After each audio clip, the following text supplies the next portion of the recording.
Assalamualaikum warahmatullahi wabarakatuh. Bismillah, alhamdulillah, wassalatu wassalamu ala rasulillah wa ala alihi wa sahbihi wa mawala amma ba'd. Bismillahirrahmanirrahim. Kali ini adalah pertemuan yang ketiga untuk mata kuliah Tarikh Tasyri' bagi mahasiswa jurusan Hukum Keluarga Islam, Fakultas Syariah dan Ekonomi Islam, YIN Syekh Nurjati Cirebon. Mata kuliah atau pertemuan yang ketiga ini, materi kita akan membicarakan tentang periodisasi sejarah hukum Islam dan pola, metode, serta perkembangan yang signifikan. Jadi, kalau kita membaca buku apapun atau artikel apapun terkait dengan tarikh tasyri' atau sejarah tentang pembentukan hukum Islam, maka di sana pasti atau sering sekali, banyak sekali membicarakan tentang periode atau periodisasi penggalan-penggalan sejarah terkait dengan hukum Islam. Kalau digambar misalnya, ini anggaplah rentang sejarah dari abad 1 sampai sekarang kita sudah di abad 15 Masehi, 1442 Hijriah. Jadi kita sudah di abad 14, maka kita bisa lihat di buku apapun, misalnya buku Tarikh Tasyri' ini terjemahan, atau Tarikh Tasyri'nya Khudori Bik yang sangat terkenal dan sudah diterjemahkan ke bahasa Indonesia, atau buku-buku Tarikh Tasyri' yang dikarang oleh dosen-dosen YIN, UIN, Fakultas Syariah di Indonesia, itu hampir semuanya pasti akan membicarakan tentang periode. Dan ketika bicara periodisasi, itu seringkali mengasumsikan hukum Islam itu mirip atau digambarkan, dideskripsikan seperti halnya manusia yang lahir, lalu tumbuh, besar, matang atau dewasa, lalu kemudian justru menua, stagnan, dan lalu bangkit lagi istilahnya. Ada istilah bangkit lagi. Jadi di sana memang ada berbagai perbedaan kalau kita merujuk kepada buku sejarah hukum Islam yang ditulis oleh Dedi Supriyadi, maka dia menjelaskan di sana bahwa ada banyak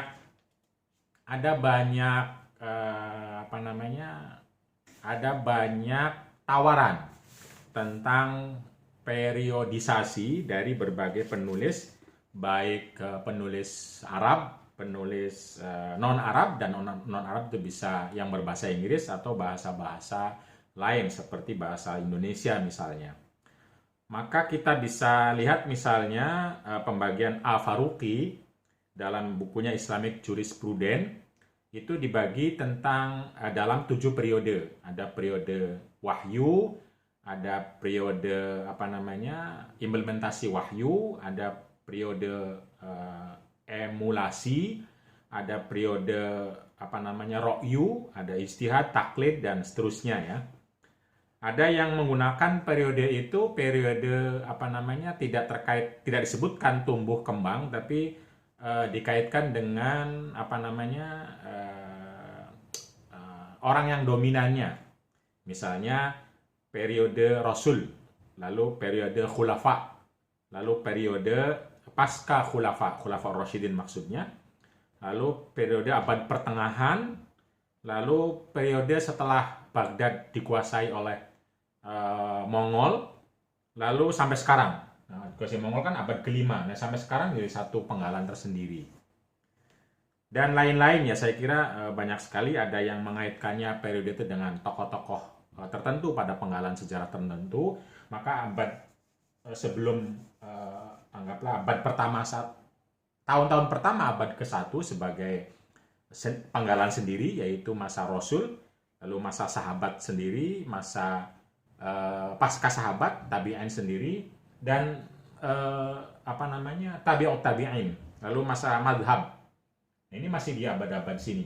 Lalu setelah 5 ini kadang-kadang abad ke-5, 6, 7, 8, 9, 10, satu penggalan sendiri dianggap sebagai apa namanya, masa taklid atau masa jumud. Dan lain sebagainya. Di sana bisa kita temukan dari berbagai penulis dalam buku ini yang secara umum ya membagi-bagi dengan periode-periode tokoh atau periode kalau sekarang seperti yang ada dalam apa namanya, dalam PPT yang saya bagikan kemarin itu pertumbuhan, perkembangan, kematangan, lalu jumud atau mandek, lalu bangkit lagi. Nah, asumsinya itu dari sini tumbuhnya hukum Islam itu. Lahir berkembang, jadi asumsinya itu lahir, lalu berkembang, tumbuh, lalu kemudian dewasa, matang, lalu stagnan. Stagnan terus, baru mulai bangkit lagi. Tapi nggak tahu sampai kapan bangkit laginya, dan abad kita atau sekarang dianggap sebagai apa itu?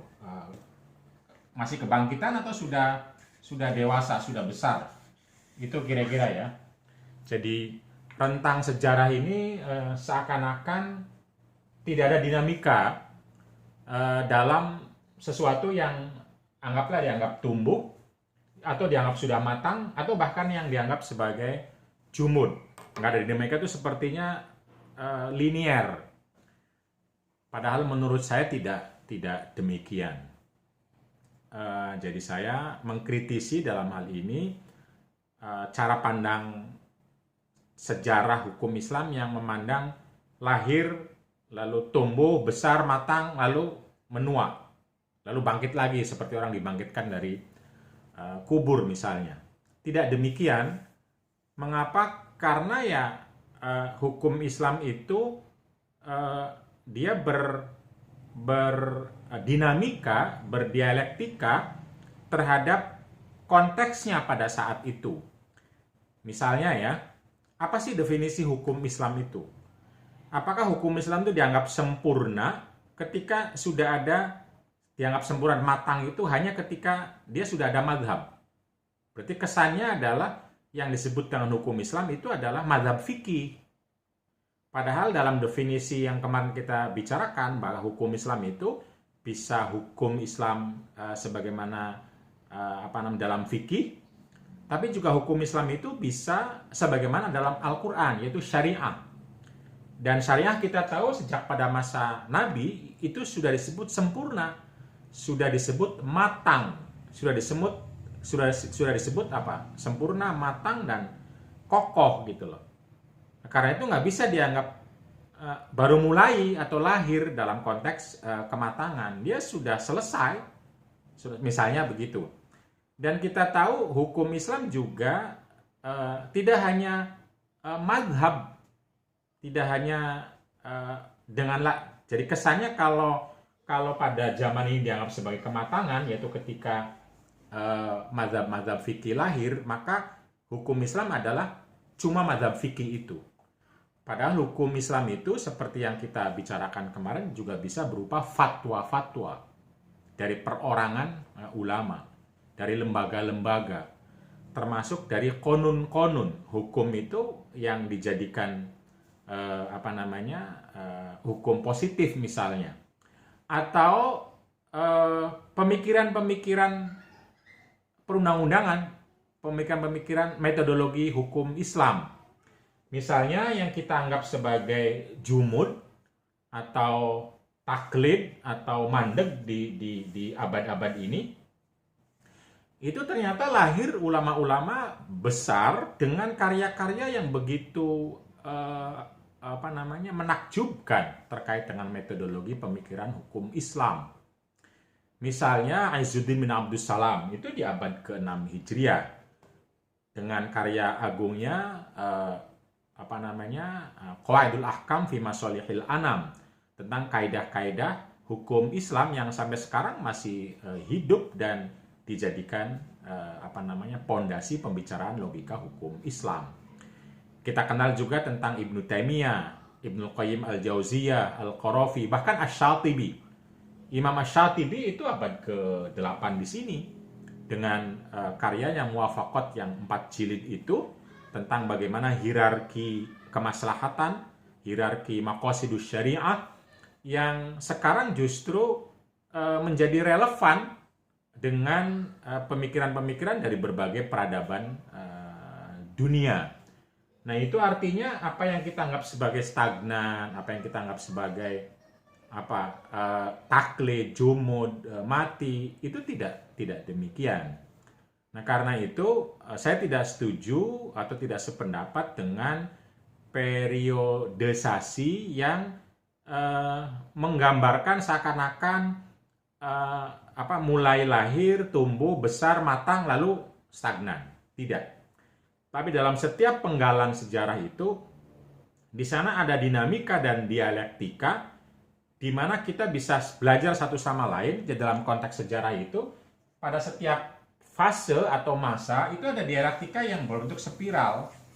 Spiral artinya adalah terus berdialektika, terus berdinamika untuk menemukan roh atau semangat dasar dari hukum Islam itu apa, lalu kemudian dijawab atau dipraktekkan atau diimplementasikan dalam kehidupan real, nyata, baik oleh tokoh-tokohnya, ulama, maupun oleh masyarakatnya. Jadi masyarakat dan tokoh-tokoh terutama itu berdinamika terus untuk memastikan hukum Islam itu, ya kalau dalam bahasa Izzuddin bin Abdus Salam dan Muwafaqat itu membawa kemaslahatan atau darul mafasidi wa jalbul masalih. Darul mafasidi menghindarkan manusia dari keburukan-keburukan, dan jalbul masalih menghadirkan kepada manusia kebaikan hidup baik di dunia maupun di akhirat. Jadi istilah Nabi akhlakul karimah. Jadi hukum Islam adalah sebuah dialektika dalam konteks sejarah ya. Dalam konteks sejarah, hukum Islam adalah dialektika antara norma-norma ideal yang ada dalam Quran, dalam hadis, dengan realitas yang terus berkembang dan berubah untuk menemukan formula-formula atau norma-norma yang memungkinkan idealitas syariah atau hukum Islam itu bisa dipraktekkan dalam berbagai konteks yang terus berubah dan berkembang. Jadi karena itu yang lebih menarik menurut saya dalam setiap fase pada konteks tarikh tasyri' itu bukan mendeskripsikan atau menghukumi atau memutuskan bahwa fase tertentu sebagai berkembang atau stagnan atau jumud, bukan, tetapi mengenali pola-pola, metode-metode bagaimana ulama dan masyarakat pada saat itu berdinamika menerapkan substansi hukum Islam, yaitu rahmatan lil alamin dan akhlak mulia, untuk bisa diterapkan dalam konteks yang berubah. Ada konteks sosial, ada konteks politik, ada konteks ekonomi, ada konteks kultural, budaya misalnya, di mana nilai-nilai normatif, nilai ideal yang disebut sebagai rahmatan lil alamin misalnya, yang disebut sebagai akhlak mulia misalnya, atau yang disebut sebagai maqasidus syariah, itu bagaimana dinegosiasikan, diterapkan, diimplementasikan dalam konteks yang seperti yang saya bilang berubah, berbeda, dan berkembang. Jadi misalnya pada konteks pernikahan, itu apa sih substansi dari pernikahan itu? Nah, substansi dari pernikahan itu misalnya kalau kita temukan dalam Quran itu mengatakan hunna libasun lakum wa antum libasun lahunna, bahwa suami dan istri itu mengikatkan diri menjadi seseorang yang satu sebagai pakaian bagi yang lain. Hunna istri, libasun lakum adalah pakaian bagi suami, dan antum libasun lahunna, dan suami adalah pakaian bagi istri. Jadi substansinya adalah bagaimana satu sama lain itu menjadi pakaian, menjadi pelengkap, menjadi yang menutupi, yang melindungi seperti pakaian ya, yang menghormati misalnya. Itu substansinya, tetapi kemudian ketika diturunkan dalam hukum-hukum tentang siapa yang memulai khitbah, siapa yang harus dikhitbah, usia berapakah menikah, itu terjadi perbedaan pandangan. Kenapa? Karena ya konteks berbeda-beda. Perbedaan pandangan itu menurut saya adalah upaya maksimal pada saat itu sesuai dengan pemahaman ulama masing-masing bagaimana membunyikan atau menurunkan substansi libasun lakum itu dalam konteks yang berbeda-beda. Jadi kita tahu misalnya dalam berbagai hukum Islam, dalam konteks ini fikih, ada berbagai pendapat tentang apakah boleh seseorang masih bayi itu sudah dinikahkan oleh orang tuanya, atau umur berapa orang boleh menikah, pada usia berapa. Nah itu di sana terjadi perbedaan dan perdebatan di antara ulama. Nah perbedaan perdebatan itu adalah soal tadi dinamika, dialektika. Mungkin ada orang yang, ada ulama, atau orang yang tidak begitu terbawa dengan prinsip substansi tentang hunna libasun lakum wa antum libasun lahunna. Atau dengan ayat yang sangat terkenal, wa min ayatihi an khalaqalakum min anfusikum azwajan litaskunu ilaiha wa ja'ala bainakum mawaddatan wa rahmah. Bahwa pernikahan itu adalah litaskunu, untuk menciptakan atau memperoleh sakinah, suami dari istri, istri dari suami. Jadi sama-sama sakinah. Atau wa ja'ala bainakum mawaddatan wa rahmah. Bainakum antara suami istri memperoleh cinta kasih. Jadi suami istri memperoleh cinta kasih, bukan menguasai, menghegemoni, apalagi melakukan kekerasan, bukan begitu. Nah itu maqasidus syariahnya. Itu tujuan utamanya, tujuan akhlak karimanya. Nabi mengatakan akhlak utama dalam pernikahan itu adalah khairukum li ahlihi, atau khairukum ahasinakum akhlaqan wa khairukum li ahlihi.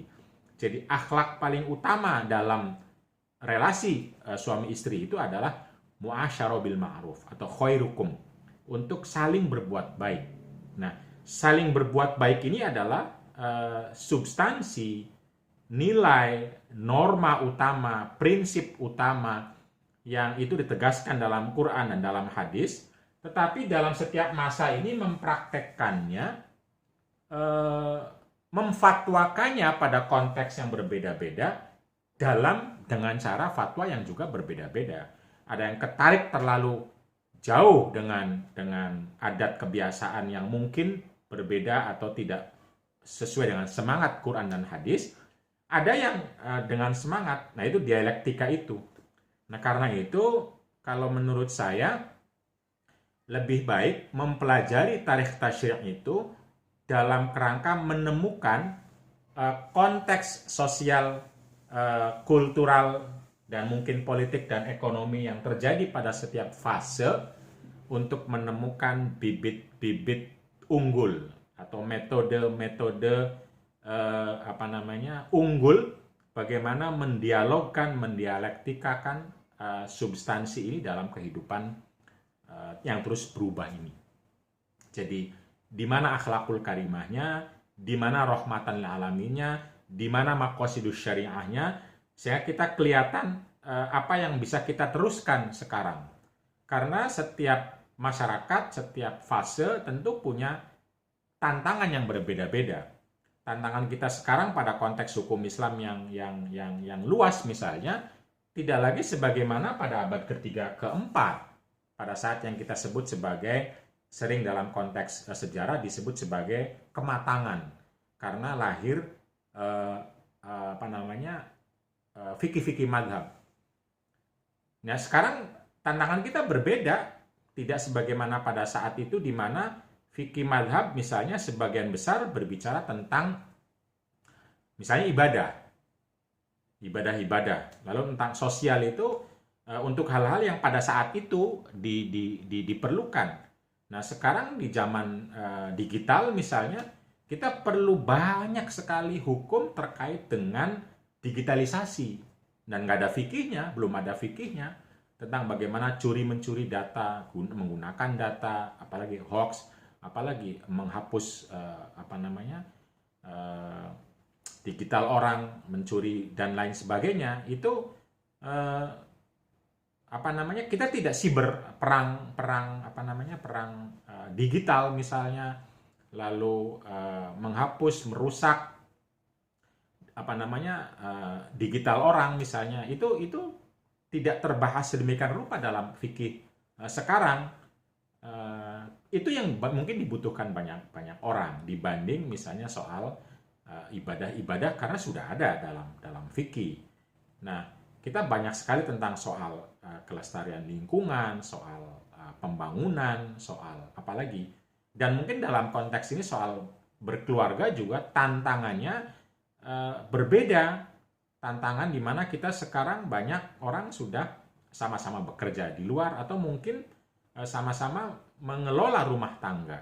Atau ada orang-orang yang ternyata tidak memiliki pasangan karena sudah meninggal misalnya, ditinggalkan pergi, tidak bertanggung jawab, dan lain-lain yang itu dia lalu punya tanggung jawab, yang sekarang disebut sebagai misalnya perempuan kepala rumah tangga. Itu perempuan kepala rumah tangga itu adalah fakta. Di Indonesia jumlah dalam catatan BPS misalnya, itu ada lebih sekitar 11 juta keluarga di Indonesia dikepalai oleh perempuan keluarga. Nah, kalau keluarga isinya 3, berarti 3 kali 11 itu sudah sekitar 33 juta orang itu dikepalai oleh perempuan. Dikepalai itu artinya yang bertanggung jawab mencari nafkah, yang mengurus, yang mendidik, yang membuat anak-anak itu lalu mampu belajar dan menjadi dewasa, itu perempuan yang disebut kepala keluarga itu. Nah, tetapi fikih kita masih mengatakan kepala keluarga laki-laki. Padahal misalnya banyak yang contoh yang ini itu nggak ada laki-laki di keluarga itu. Nggak ada laki-laki itu bisa jadi laki-lakinya meninggal, atau sakit, atau ada tapi nggak bertanggung jawab, nggak mau kerja, malas, atau bukan malas tapi tidak menemukan pekerjaan yang cukup, sehingga yang menjadi kepala rumah tangga justru yang real bertanggung jawab justru perempuan. Ini kasus begini banyak sekali, banyak di mana tapi kurang memperoleh sentuhan-sentuhan fikih. Itu yang disebut dengan tantangannya itu berbeda. Nah, ketika tantangan yang berbeda, maka akan lebih menarik dan lebih fungsional fikih ini ketika yang kita temukan dari warisan tradisi adalah soal dinamikanya, soal substansi apa yang digunakan oleh para ulama pada saat itu untuk menjawab tantangannya, lalu kita bawa substansinya kemari di saat ini. Bukan fatwa tekstualnya bahwa laki-laki harus menjadi kepala keluarga misalnya. Ini fakta tekstual. Tetapi substansinya adalah bahwa seseorang itu harus bertanggung jawab. Bertanggung jawab dengan kemampuannya, dengan kapasitasnya, dengan harta yang dimilikinya. Nah, sehingga sekarang yang kita terjemahkan misalnya adalah bagaimana pertanggungjawaban itu bersifat libasun lakum tadi, bersifat kesalingan. Pertanggungjawabannya adalah bagaimana memungkinkan laki-laki bertanggung jawab, perempuan juga bertanggung jawab sesuai kesepakatan, sesuai kemampuan, sesuai kondisi yang mungkin berbeda-beda, karena sekarang keluarga itu sudah berbeda-beda polanya. Ada yang mampu dan bertanggung jawabnya itu laki-laki, ada yang mampu dan bertanggung jawabnya itu perempuan, ada yang dua-duanya sama-sama mampu dan bertanggung jawab, ada yang dua-duanya sama-sama tidak mampu dan sama-sama lalu diserahkan anak-anaknya kepada mertua, kepada orang lain karena nggak mampu. Nah, fikih sekarang harus menjawab itu semua.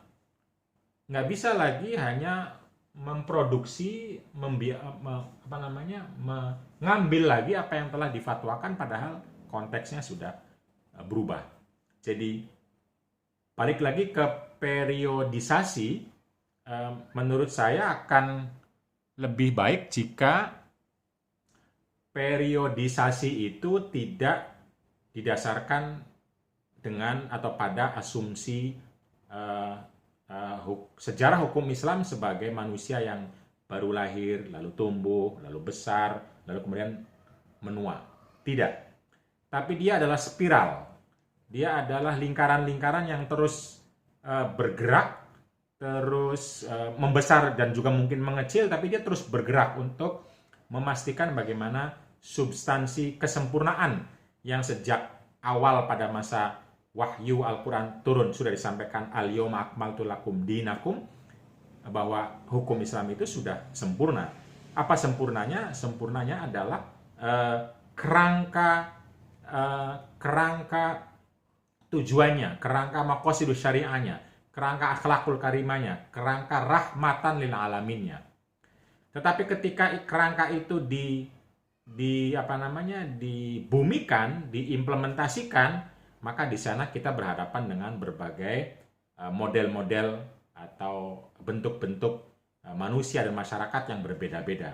Bahkan pada masa Nabi, itu ada orang yang berbuat dosa, ada orang munafik, ada orang berzina, ada orang mencuri, dan lain sebagainya, yang tentu kemudian pada saat Nabi dan para tabi'in juga terjadi dinamika dengan konteks sosial yang kita perlu pelajari dinamika itu agar kita bisa mampu menjawab dinamika kita sendiri. Begitupun pasca tabi'in, begitupun jadi kita tidak harus memproduksi hal yang sama tentang fatwa-fatwa kasus-kasusnya. Yang bisa jadi kasusnya itu memiliki dimensi yang berbeda pada masa sekarang. Misalnya sekarang lagi ribut tentang miras. Apa definisi al-khomru? Apa definisi bir, alkohol? Apakah alkohol itu al-khomru? Nah, kita tidak bisa berhenti pada fatwa teksnya saja, tapi melihat dinamikanya agar supaya kita bisa memahami lebih baik apa itu substansi dan semangat serta tujuan dasar dari hukum Islam itu sendiri yang telah digagas oleh Quran maupun hadis, terutama pada konteks jurusan hukum keluarga Islam adalah tentang isu-isu keluarga. Sehingga kita bisa menemukan semangat itu atau membumikan kembali semangat itu pada konteks sosial dan kultural yang berubah dan berbeda. Agar Islam benar-benar rahmatan lil alamin dan membawa akhlak mulia. Tidak ada satu anggota keluarga atas nama Islam yang dikorbankan atau menjadi korban atau mengalami kesakitan, mengalami keburukan, mengalami persoalan-persoalan yang diatasnamakan Islam, padahal Islam hadir untuk memberikan rahmatan lil alamin, kemaslahatan di dunia dan akhirat. Rabbana atina fid dunya hasanah wa fil akhirati hasanah wa qina adzabannar. Bahwa keislaman kita tentu saja termasuk dalam konteks ini hukum keluarga itu intinya adalah ingin memberikan kebaikan, kemaslahatan, kebaikan hidup di dunia dan di akhirat, kemaslahatan hidup di dunia dan akhirat, dan kemaslahatan itu dirasakan dan juga dilakukan oleh semua anggota keluarga, suami dan istri, anak dan orang tua. Tidak ada satu yang paling utama, paling berhak, tapi semua dalam hal dalam hal berbuat baik dan memperoleh kebaikan, semuanya adalah sama-sama hamba, sama-sama penting untuk memperoleh itu, dan karena itu perlu diwujudkan bersama-sama. Nah, itu kira-kira bagaimana cara pandang kita terhadap sejarah atau periodisasi sejarah hukum Islam. Demikian materi ketiga.